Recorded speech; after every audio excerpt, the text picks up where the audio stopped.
ವರ್ಣರಂಜಿತವಾಗಿ ನಡೆದ ಹೊಸನಗರ ತಾಲೂಕು 11ನೇ ಕನ್ನಡ ಸಾಹಿತ್ಯ ಸಮ್ಮೇಳನ. ಹೊಸನಗರ ತಾಲೂಕಿನ 11ನೇ ಕನ್ನಡ ಸಾಹಿತ್ಯ ಸಮ್ಮೇಳನ ಇಂದು ಪಟ್ಟಣದ ಶ್ರೀ ಸೀತಾರಾಮಚಂದ್ರ ಸಭಾಭವನದಲ್ಲಿ ಅದ್ದೂರಿಯಾಗಿ ವರ್ಣರಂಜಿತವಾಗಿ ಸಾಗರ ಹೊಸನಗರ ಕ್ಷೇತ್ರದ ಶಾಸಕ ಹಾಗೂ ಅರಣ್ಯ ಕೈಗಾರಿಕಾ ಅಭಿವೃದ್ಧಿ ನಿಗಮದ ಅಧ್ಯಕ್ಷರಾದ ಬೇಳೂರು ಗೋಪಾಲಕೃಷ್ಣ ಅಧ್ಯಕ್ಷತೆಯಲ್ಲಿ ನೆರವೇರಿತು.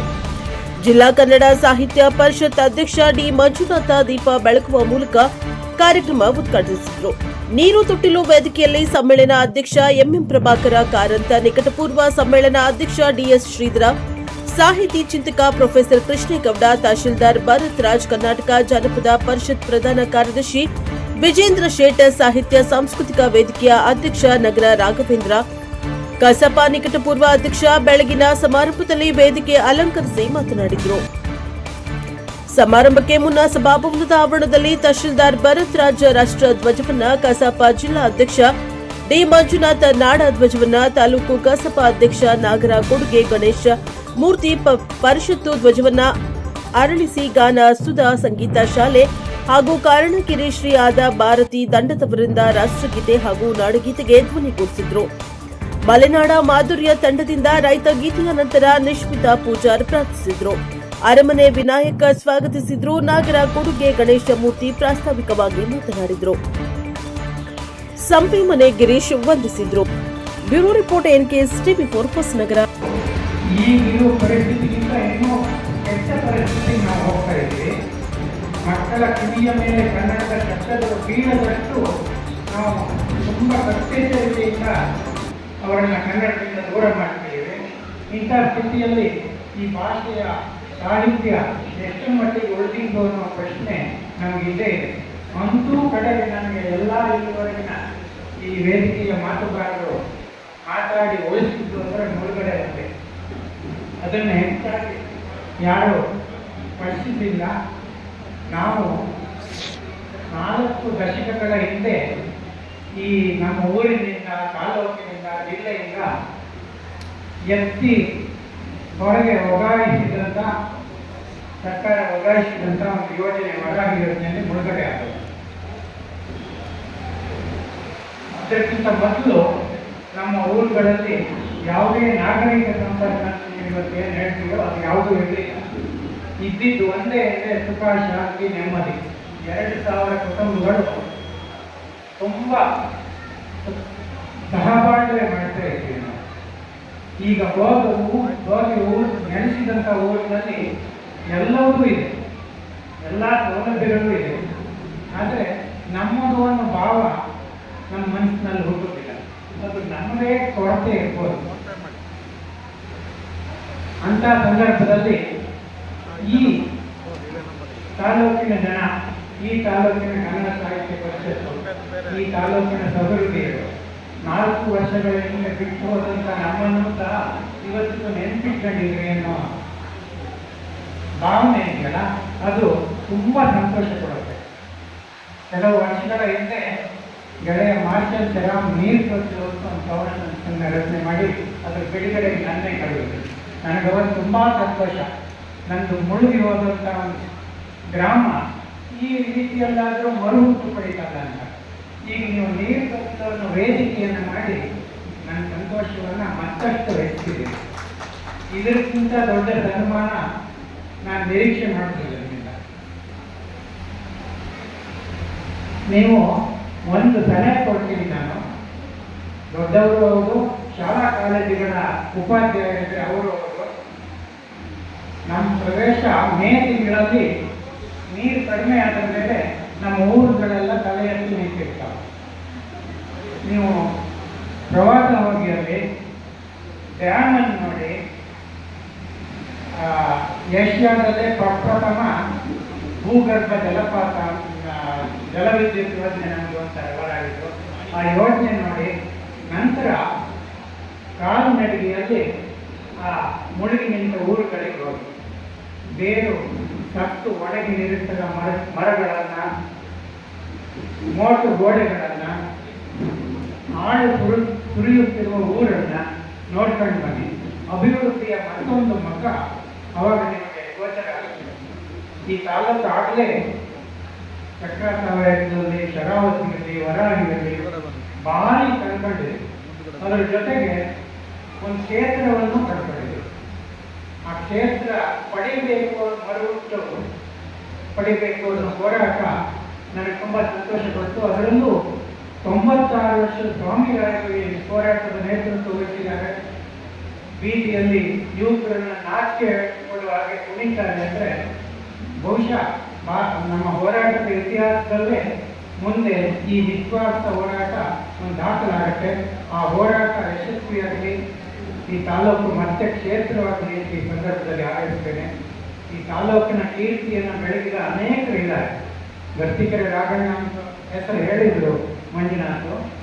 ಬಹುಶಃ ಮಾನವೀಯತೆಯ ಮೈವತ್ತ ರೂಪ ಅಂಥವ್ರನ್ನ ಕೊಟ್ಟಂಥ ತಾಲೂಕು. ಈ ಸಮ್ಮೇಳನದ ಅಧ್ಯಕ್ಷರುಗಳು ಸಹ ಹಿಂದೆ ದೊಡ್ಡ ದೊಡ್ಡ ಸ್ಥಾನದಲ್ಲಿ ಒಳ್ಳೆ ಯೋಗ್ಯರಿದ್ದರು. ಶಾಂತಾರಾಮ ಪ್ರಭು ಅವರ ಅಧ್ಯಕ್ಷರಾಗಿ ನಾನು ಬಂದಿದ್ದೆ. ಅಂಬರಯ್ಯ ಮಠ ಜೊತೆಗೆ ನಾನು ಮಾತಾಡಿದ್ದೀನಿ.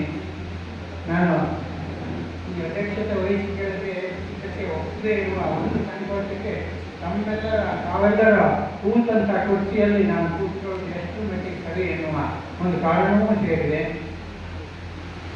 ಈ ತಾಲೂಕಿನ ಸಮಗ್ರ ಬಳಕೆ ಆಗಲೇ ಹೇಳಿದರು, ಗಣಜದ ಮೂಲಕ ಆಗಿದೆ ಅಂತ ಕೆಲಸ ಯಾವ ತಾಲೂಕಲ್ಲೂ ನಾನು ನೋಡಲಿಲ್ಲ. ನಾವು ಕೊಪ್ಪ ಹೋದಾಗ ಕೊಪ್ಪದಲ್ಲಿ ಚಂದ್ರಕಲಾ ಅಂತ ಅವರು ತಾಲೂಕು ದರ್ಶನ ಅಂತ ಒಂದು ಪುಸ್ತಕ ರಚನೆ ಮಾಡಿದ್ರು. ಇಷ್ಟು ಸಮಗ್ರವಾಗಿ ಜನರನ್ನು ಕೂಡಿಸ್ಕೊಂಡು ಅದು ಮಾಡಿರ್ಲಿಲ್ಲ. ಈ ತಾಲೂಕಿನ ಕೀರ್ತಿಯನ್ನ ಅನೇಕರು ಹೆಚ್ಚಿದ್ದಾರೆ. 2 ಹೆಸರುಗಳು ವಿಸ್ಮೃತಿಗೊಳಗಾಗಿದ್ದಾವೆ. ಒಂದು ಸಮಾಜವಾದಿ ಸದಾಶಿವರಾಯರು, ಸಮಾಜವಾದವನ್ನೇ ಬದುಕಿದವರು, ಗುಬ್ಬಿಗದವರು. ನಮ್ಮ ಮುಳುಗಡೆ ಜಾರ್ಜ್ ಫರ್ನಾಂಡಿಸ್ ಅವರಿಗೆ, ಲೋಕಿ ಅವರಿಗೆಲ್ಲ ಸಹವರ್ತಿಗಳಾಗಿ ಸ್ನೇಹಿತರಾಗಿದ್ದವರು. ಇಡೀ ಬದುಕನ್ನು ನೀವು ಸಮಾಜವಾದ ಅಂದ್ರೆ ಏನು ಅಂತ ಅವ್ರ ಬದುಕಲ್ಲಿ ನೋಡ್ಬೋದು. ಅವರನ್ನ ಈ ತಾಲೂಕು ಮಾಡ್ತಿದೆ ಅಂತ ನನಗನ್ಸುತ್ತೆ. ಮತ್ತೊಬ್ಬರು ಹುಲಿಕಲ್ ನಾಗಭೂಷಣ್ ಅವರು ಸಹ ಈ ಕಣಜ ರಚನೆ ಮಾಡುವಾಗ ನಾನು ಬಳಸಿದ್ದೆ ಇಬ್ಬರ ಡೀಟೇಲನ್ನು. ಆ ಕಣಜದಲ್ಲಿ ಯಾಕೋ ಬರಲಿಲ್ಲ,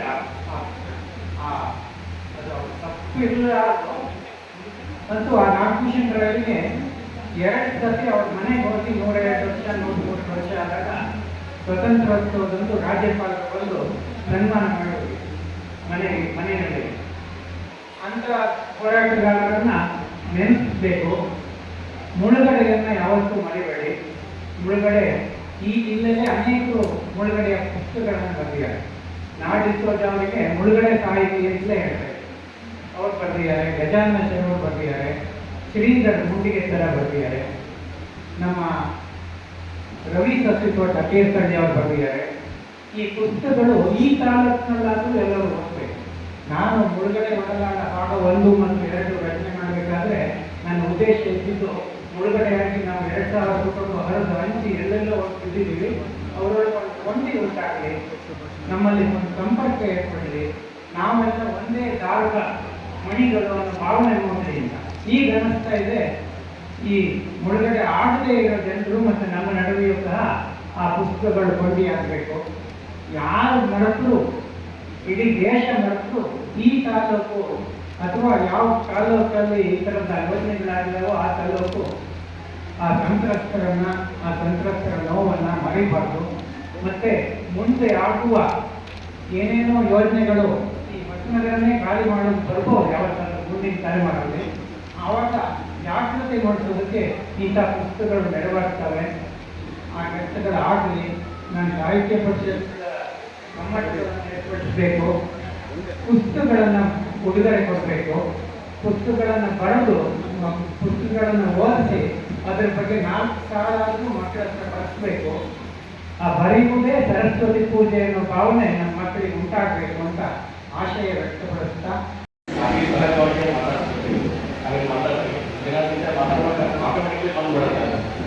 ಕನ್ನಡದಲ್ಲಿ ಏನು ಮಾತಾಡಬೇಕು ಅಂತೀವೋ ಅದು ಆಟೋಮೆಟಿಕ್ ಶಿಫ್ಟ್ ಆಗುತ್ತೆ. ಯಾರಾದ್ರೂ ಬೇಟೆ ಸರ್ ನಮಸ್ಕಾರ ಇಂಗ್ಲೀಷ್ ಮಾತಾಡ್ತೀವಿ. ಯಾರಾದರೂ ಕಡೆ ಮೇಡಮ್ ಆರಾಮಿಲ್ಲ. ಸೊ ಆ ಥರ ಎಷ್ಟು ಸರಳವಾಗಿರುತ್ತೆ ಇವಾಗ.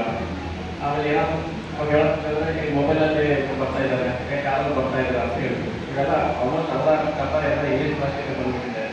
ಸೊ ಅದು ಏನಂತಂದ್ರೆ ಏನು ಹೇಳ್ಬೇಕಂದ್ರೆ ಇಂಗ್ಲೀಷ್ ಭಾಷೆ ಅಷ್ಟು ಸರಳವಾಗಿ ಜನರೆಲ್ಲ ಅಬ್ಸರ್ವ್ ಮಾಡ್ತಿರ್ತಾರೆ. ಸೊ ಇದು ನಮ್ಮ ಕನ್ನಡ ಭಾಷೆ ಬಹಳ ಸಿರಿವಂತ ಭಾಷೆ. ಬಟ್ ನಾವು ಅದನ್ನು ಭಾಳಷ್ಟು ಜನರ ಮಟ್ಟಿಗೆ ತರಿಸ್ಬೇಕು. ಆದಷ್ಟು ಸರಳವಾಗಿ ಜನರು ಆದಷ್ಟು ಲೈಕ್ ಬಳಸ್ತಾರೆ. ಉದಾಹರಣೆಗೆ ನಾನು ಮೊದಲು ಬೆಳಗಾವಿ ಜಿಲ್ಲೆಯಲ್ಲಿದ್ದೆ. ಸೊ ಬೆಳಗಾವಿ ಜಿಲ್ಲೆಯಲ್ಲಿ ಮಹಾರಾಷ್ಟ್ರ ಇರೋದ್ರಿಂದ ಜಾಸ್ತಿ ಜನ ಬರೀ ಮರಾಠಿ ಮಾತಾಡೋರು. ನಾವು ಕನ್ನಡ ಮಾತಾಡೋದು ಕೂಡ ಅವರು ಬರೀ ಮರಾಠಿಯಲ್ಲೇ ಮಾತಾಡ್ಕೊಡೋರು. ಅವರು ಕನ್ನಡ ಗೊತ್ತಾಯಿತು, ಅರ್ಥ ಆಗ್ತಿತ್ತು. ಬಟ್ ನಾವೇನಾದರೂ ಲೈಕ್ ಅಂಗಡಿಗೆ ಹೋದಾಗೆ ಅವರು ಮರಾಠಿಯಲ್ಲೇ ಉತ್ತರ ಕೊಡೋರು. ಯಾಕಪ್ಪ ನಿಮ್ಗೆ ಕನ್ನಡ ಗೊತ್ತಿದೆಯಪ್ಪ ಮರಾಠಿ ಹೇಳಿ ಅಂದರೆ, ಇಲ್ಲ ನಾವು ಮರಾಠಿಯಲ್ಲೇ ಮಾತಾಡೋದು, ನಾವು ನಿಮ್ಗೆ ಕಲಿಸ್ಬೇಕು ಅಂತ ಹೇಳ್ತಾರೆ. ಅವಾಗ 2000 ಇಸ್ವಿಯಲ್ಲಿ.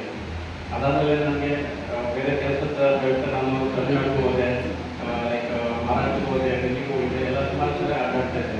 ಅಲ್ಲಿ ಅವಾಗೆಲ್ಲ ಭಾಷೆದ ಮೇಲೆ ಇದು ಅಭಿಮಾನ ಅಪಾರವಾದದ್ದು.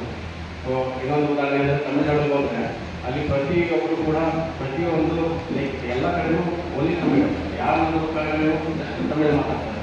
ಫಸ್ಟ್ ತಮಿಳಲ್ಲಿ ವಾಂಗ ಅಂತಾರೆ, ವಾಂಗ ಅಂದರೆ ಕನ್ನಿ ಅಂತಾರೆ. ನಾವು ಅದೇ ಜಸ್ಟ್ ಅವ್ರು ನೋಡಿದ್ರೆ ಸಾಕು, ನಾವೇ ಆಟೋಮೆಟಿಕ್ಕಾಗಿ ನಮ್ಮವರು ನಾವು ತಮಿಳಲ್ಲಿ ಮಾತಾಡೋಕ್ಕೆ ಸ್ಟಾರ್ಟ್ ಮಾಡಿರ್ತಾರೆ. ನಾವು ಬನ್ನಿ ಚೆನ್ನಾಗಿದೆ ಒಂದು ನಾವು ವಾಂಗ ಅದು ಚೆನ್ನಾಗಿದೆ ಅಂತ ನಾವು ತಮಿಳು ಭಾಷೆಯಲ್ಲಿ ಮಾತಾಡೋಕ್ಕೆ ಟ್ರೈ ಮಾಡ್ತೀವಿ. ಈಗ ಬೆಂಗಳೂರು ಸೈಡ್ ಹೋದರೆ ಫುಲ್ಲು ತಮಿಳು ಸೈಡು ಬರೀ ಅದೇ ಇದೆ. ಸೊ ಅದು ಏನು ಹೇಳೋದಂದರೆ ಲೈಕ್ ನಮ್ಮ ಕನ್ನಡ ಭಾಷೆಯಲ್ಲಿ ಕ್ರಾಂತಿ ಆಗಬೇಕು, ಒಳಗಿನ ಕ್ರಾಂತಿ ಆಗಬೇಕು. ಇಂಗ್ಲೀಷಲ್ಲಿ ಏನಂತ ರಿನೈಸೆನ್ಸ್ ಅಂತ ಹೇಳ್ತೀವಿ. ಆ ಥರ ರಿನೈಸೆನ್ಸ್ ಮೂವ್ಮೆಂಟ್ ಬಂತು. ಈಗ ಬೇರೆ ಭಾಷೆಯಿಂದ ಲೈಕ್ ಅವು ನಮ್ಮ ಭಾಷೆ ಲೈಕ್ ಇಂಪಾರ್ಟೆನ್ಸನ್ನು ಕಡಿಮೆ ಮಾಡ್ತಾ ಇದೆ. ಸೊ ಅದನ್ನು ನಾವು ಪುಷ್ ಬ್ಯಾಕ್ ಮಾಡಿ ನಾವು ಮತ್ತೆ ಇಡೀ ರಾಜ್ಯದಲ್ಲೇ ಕನ್ನಡ ನಾಡನ್ನು ಸ್ಥಾಪಿಸಬೇಕಾಗುತ್ತದೆ. ಅದಕ್ಕೆ ನಮಗೆಲ್ಲರೂ ಇದಕ್ಕೆಲ್ಲರೂ ಸಹಾಯ ಬೇಕಾಗುತ್ತೆ. ನಾವು ಕೂಡ ನಮ್ಮ ಆಡಳಿತ ಪರವಾಗಿ ಕೂಡ ಎಲ್ಲ ಸಹಾಯ ಮಾಡ್ತೀವಿ. ಆದರೆ ಪ್ರಮುಖವಾಗಿ ಏನು ಗಡಿನಾಡಿನ ಜಿಲ್ಲೆಗಳಿದೆ ಅಲ್ಲಿ ಅತಿ ಹೆಚ್ಚಾಗಿ ನಾವು ಪ್ರಯತ್ನ ಮಾಡಬೇಕಾಗತ್ತೆ. ಯಾಕಂದರೆ ಉತ್ತರ ಕಡೆಗೆ ಹೋದರೆ ಮಹಾರಾಷ್ಟ್ರ ಭಾಳಷ್ಟು ಮರಾಠಿ ಮಾತಾಡ್ತಾರೆ. ಸೊ ಆ ಕಡೆ ಪೂರ್ವ ಕಡೆಗೆ ಹೋದರೆ ಎಲ್ಲ ತೆಲುಗು, ದಕ್ಷಿಣ ಕಡೆಗೆ ಬಂದರೆ ತಮಿಳು ಮತ್ತು ಮಲಯಾಳಂ. ಸೊ ಈಗ ಎಲ್ಲ ದಿಕ್ಕಿನಲ್ಲೂ ಕೂಡ ನಮ್ಮ ಭಾಷೆಗಳು ಅಟ್ಯಾಕ್ ಮಾಡ್ತಾ ಇದ್ದಾರೆ. ಸೊ ಈಗ ನಾವು ಅದಕ್ಕೆ ಎದ್ದು ನಿಂತು ನಾವು ನಮ್ಮ ಭಾಷೆಯ ಗೌರವವನ್ನು ಉಳಿಸಬೇಕು. ನಾವು ನಮ್ಮ ಭಾಷೆಯನ್ನು ಅತಿ ಹೆಚ್ಚಾಗಿ ಬಳಸಬೇಕು. ಈ ನಮ್ಮ ಸಿರಿವಂತವಾದಂಥ ನಮ್ಮ ಸಾಹಿತ್ಯಗಳನ್ನೆಲ್ಲ ಜಾಸ್ತಿ ಪ್ರಚಾರ ಮಾಡಬೇಕಾಗುತ್ತೆ. ಜಾಸ್ತಿ ಲೈಕ್ ಸರಳವಾಗಿ ಎಲ್ಲರಿಗೂ ಅರ್ಥವಾಗೋ ಥರ ನಾವು ಅದನ್ನ ಲೈಕ್ ಪ್ರೊಜೆಕ್ಟ್ ಮಾಡಬೇಕಾಗತ್ತೆ, ಅದನ್ನು ಪ್ರತಿಬಿಂಬಿಸಬೇಕಾಗತ್ತೆ. ಸೊ ಅದರಿಂದ ಬೇರೆ ಭಾಷೆಯಲ್ಲವರು ಕೂಡ ಅವರು ನಮ್ಮ ಲ್ಯಾಂಗ್ವೇಜ್ ಇಷ್ಟಪಟ್ಟು ಅವರು ಕೂಡ ಕಲಿಬೇಕು. ಹಂಗಾದಾಗೆ ನಮ್ಮ ಕನ್ನಡ ಭಾಷೆ ಉಳಿಯೋದು. ಸೊ ನಮ್ಮದು ನಮ್ಮೊಂದು ಖುಷಿ ಆಗೋದು ಏನಂದರೆ, ಇವತ್ತು ಹೊಸನಗರ ತಾಲೂಕಲ್ಲಿ ನಮ್ಮ ಪತ್ರಿಕೆ ನಡೆಸ್ತಾ ಇದ್ದೀನಿ. ಮನ್ನಾಡ್ ವಾಯ್ಸ್ ಅಂತ ಈ ತಾಲೂಕಲ್ಲಿ ಕಳೆದ 18 ವರ್ಷ ಪತ್ರಿಕೆ ನಡೆಸ್ಕೊಂಡು ಬರ್ತಾ ಇದ್ದೀನಿ. ಯಾಕೆ ಮಾತು ಹೇಳ್ತಾ ಏನಂದ್ರೆ, ಹೊಸನಗರ ತಾಲೂಕಿನ ಅನೇಕ ಸಾಹಿತಿಗಳು, ಅನೇಕ ಯುವಕರನ್ನ ನಿರಂತರವಾಗಿ ಅವರ ಲೇಖನನ್ನ ಪಬ್ಲಿಷ್ ಮಾಡೋ ಮುಖಾಂತರ ಒಂದು ಸಾಹಿತ್ಯ ಕ್ಷೇತ್ರಕ್ಕೆ ಪ್ರೋತ್ಸಾಹ ಕೊಡೋದ ಕೆಲಸವನ್ನು ಪತ್ರಿಕೆ ಮಾಡ್ತಾ ಇದೆ. ನಮ್ಮ ಗುರುಗಳು ಸಾಂದ್ರಪ್ರಭುಗಳಿದ್ದಾರೆ, ನಮ್ಮ ಸುಧೀರ್ ಮಂಡಾಪುರ, ಹೊಳದ ತಿರುಪತಿ ಸರ್ ಅವರಿದ್ದಾರೆ, ಅಂಬ್ರೇಮಠ್ ಇದ್ದಾರೆ. ಇವರೆಲ್ಲ ನಮ್ಮ ತಾಲೂಕಿನ ಸಾಹಿತ್ಯ ಕ್ಷೇತ್ರ ರಾಜ್ಯ ಮಟ್ಟದಲ್ಲಿ ಪ್ರತಿಯೊಬ್ಬರು 10ರಿಂದ 15-20 ಪುಸ್ತಕಗಳು ಬಿಡುಗಡೆ ಆಗಿದೆ. ಕಾರಣ ಸೇರಿದ ಆದ್ರೆ ಇವತ್ತು ಆ ಬುಕ್ಕುಗಳಲ್ಲಿ ಪ್ರದರ್ಶನ ಆಗಿದ್ರೆ ನಮ್ಮ ಬಂದಂತ ಒಂದಿಷ್ಟು ಜನರಿಗೆ ಆ ಬುಕ್ ಮುಖ ಪರಿಚಯ ಆಗ್ತಾ ಇತ್ತು, ಕೊಂಡ್ಕೊಳ್ಳಿ ಅನುಕೂಲ ಆಗ್ತಾ ಇತ್ತು. ಯಾಕಂದ್ರೆ ನಮ್ಗೆ ಫಸ್ಟ್ ನಾವು ಸ್ಥಳೀಯ ಸಾಹಿತಿಗಳನ್ನ, ಸ್ಥಳೀಯ ಸಾಹಿತ್ಯಗಳನ್ನ ಪುಸ್ತಕ ಬೆಂಬಲಿಸಬೇಕು. ಅವ್ರಿಗೆ ತೀರಾ ಒಂದು ಪುಸ್ತಕ ಕೊಂಡ್ಕೊಂಡ್ರೆ ಅಟ್ಲೀಸ್ಟ್ ಆ ಬುಕ್ ನಮ್ಮಲ್ಲಿ ಇದೆ ಅಂತಂದ್ರೆ ನಮ್ಮ ತಾಲೂಕಿನ ಸುತ್ತಮ ಪರಿಸರ ಹೆಚ್ಚಾಗಿರುತ್ತೆ. ಮೊನ್ನೆ ಹಳಗಲ್ಲಿ ಒಂದು ಕಣಜ ಅಂತ ಮಾಡಿದ್ವಿ. ಈ ನಮ್ಮ ತಾಲೂಕಿನ ಹಿಸ್ಟ್ರಿ ಇದೆ, ಅದು ಒಂದು ಬುಕ್ ಓದ್ಬಿಟ್ರೆ ನಮಗೆ ತಾಲೂಕಿನ ಯಾವ ಒಂದು ತಿಳ್ಕೊಳ್ಳೋ ಅಷ್ಟು ಮಾಹಿತಿ ಅದರಲ್ಲಿದೆ. ಅಂಬ್ರೇಮಠ ಅವ್ರದ್ದು ಅಂಬೇಗಳಿರ್ಬೋದು, ಕಿತ್ತೂರು ಸಾಮ್ರಾಜ್ಯ ಇರ್ಬೋದು, ಶಾಂತರಾಮಪುರ ರಾಮಾಯಣ ದರ್ಶನಿಗೆ ಪ್ರತಿಯೊಂದು ಬುಕ್ಗಳು ಒಂದೊಂದು ಇತಿಹಾಸವನ್ನು ಹೇಳುತ್ತೆ. ಮತ್ತೆ ನೂರಾರು ವರ್ಷಗಳ ಕಾಲ ಹಳೆಯ ಪುಸ್ತಕಗಳನ್ನ ಮಾಹಿತಿಗಳನ್ನ ಸಂಗ್ರಹಿಸಿ ತುಂಬಾ ಒಂದು ಪ್ರೆಸೆಂಟೇಷನ್ ಮಾಡಿರ್ತಾರೆ. ನಾವು ನೀವು ಅದನ್ನು ಕೊಂಡ್ಕೊಳ್ಳೋ ಪ್ರಯತ್ನ ಮಾಡಬೇಕು.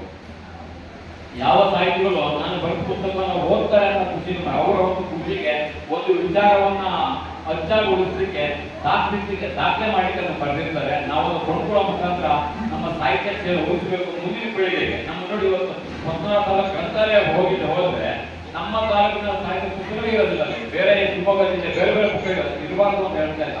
ಪ್ರತಿ ಗ್ರಾಮ ಪಂಚಾಯತ್ ವ್ಯಾಪ್ತಿ ಗ್ರಂಥಾಲಯ ಇದೆ. ಪ್ರತಿ ತಾಲೂಕು ಮಾಡಿದ್ರೆ ಮಾನ್ಯ ತಹಸೀಲ್ದಾರ್ ಅವರು ನಮ್ಮ ತಾಲೂಕಿನ ಎಷ್ಟು ಜನ ಸಾಹಿತಿಗಳಿದ್ದಾರೆ ಅವ್ರು ಬರೆದ ಪುಸ್ತಕಗಳನ್ನ ಕೊಟ್ಕೊಂಡು ಪ್ರತಿ ಗ್ರಂಥಾಲಯ ಕೊಡುವಂತ ವ್ಯವಸ್ಥೆ ಮಾಡಿದ್ರೆ ನಮ್ಗೊಂದು ಹೆಮ್ಮೆ ಅದು. ನಮ್ಮ ಮುಂದಿನ ಪೀಳಿಗೆಗೆ ನಮ್ಮ ತಾಲೂಕಿನ ಮಾಹಿತಿ ಬೇಕಂತಂದ್ರೆ ಏನೋ ಗೊತ್ತಿರಲ್ಲ. ನೀವು ನೋಡಿ ಯಾವುದೇ ಗ್ರಂಥಾಲಯ ನೋಡಿ ಎಲ್ಲ ಬುಕ್ಗಳು ಇರ್ತವೆ. ನಮ್ಮ ಹೊಸನಾಡು ತಾಲೂಕಿನ ಮಾಹಿತಿನೇ ಇರಲ್ಲ. ಹಾಗಂದ್ರೆ ಹೊಸನಾಡಲ್ಲಿ ಕಡಿಮೆ ಅಂತಲ್ಲ, ಪ್ರತಿ ಒಂದೊಂದು ಗ್ರಾಮ ಪಂಚಾಯತ್ 4 5 ಜನ ಸಾಹಿತಿಗಳಿದ್ದಾರೆ, 5 ಪುಸ್ತಕ ಬಿಡುಗಡೆ ಆಗಿದೆ.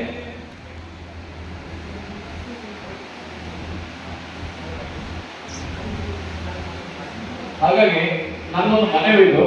ಮತ್ತೆ ನೀವು ಮತ್ತೆ ಬೇರೆ ಬೇರೆ ಕಾರ್ಯಕ್ರಮಗಳಿದೆ, ನೀವು ಆಹಾರ ಪೂರೈ ಶಾಲಾ ಕ್ಕಿಂತ ನಮ್ಮ ಸ್ಥಳೀಯ ಸಾಹಿತ್ಯ ಒಂದೊಂದು ಪುಸ್ತಕ ಡೊನೇಷನ್ ಮಾಡಿ, ಅದೊಂದು ದಾಖಲೆ ಆಗುತ್ತೆ. ನಮಗಿಲ್ಲಿ ಹಳಗುದ ಸಿಬ್ಬಂದಿ 20-30 ಬುಕ್ಗಳಿದ್ದಾವೆ. ಪ್ರತಿ ಸ್ಕೂಲಿಗೆ ಕೊಟ್ಟು ನಾವು 7-8 ಶಿಬಿರಗಳಿಗೆ ಅವರನ್ನ ಶಾಂತರಾಮ್ ಕರ್ಕೊಂಡು ಹೋಗಿದ್ವಿ. ಅವ್ರು ಎಷ್ಟು ಮಾಹಿತಿ ಕೊಡ್ತಾರೆ, ಆದ್ರೆ ಬುಕ್ ಮಾತ್ರ ಮಕ್ಕಳು ತಗೊಳಲ್ಲ.